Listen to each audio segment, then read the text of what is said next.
Hello everyone! The Modular Office Interior asset released by MR Poly provides a complete and highly realistic office environment, featuring a two-story structure, multiple workrooms, hallways, and shared office spaces.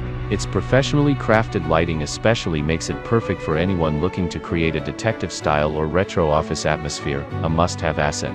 The Modular X is an all-in-one modeling solution that allows you to intuitively create, modify and enhance assets directly inside Unity. From modeling and UV editing to painting and rigging, the entire pipeline can be handled within a single tool. Today we'll explore MR Poly's new Modular Office Interior while enhancing it using various UModeler X features.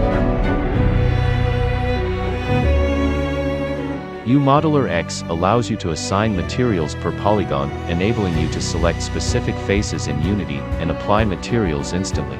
With just a few clicks, you can easily redesign monitor screens or adjust any object's surface.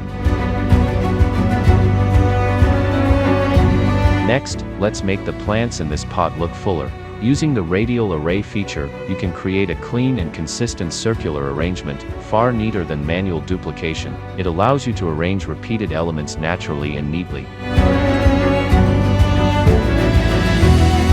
The mirror tool in UModeler is more than simple duplication. It provides real-time symmetrical editing, clean mesh generation, and accurate structural consistency, enabling you to create symmetrical objects quickly and precisely.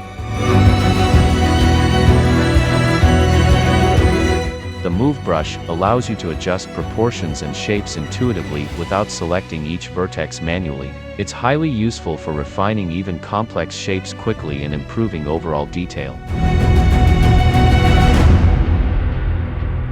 With UModeler X's linear array feature, you can create perfectly even and consistent spacing with ease. It reduces repetitive work while greatly improving placement accuracy. Today we explored MR Poly's new Modular Office Interior asset, and enhanced it using various UModeler X features. MR Poly and UModeler X together provide an optimized pipeline that helps you create the most polished scenes quickly and without errors. Thank you.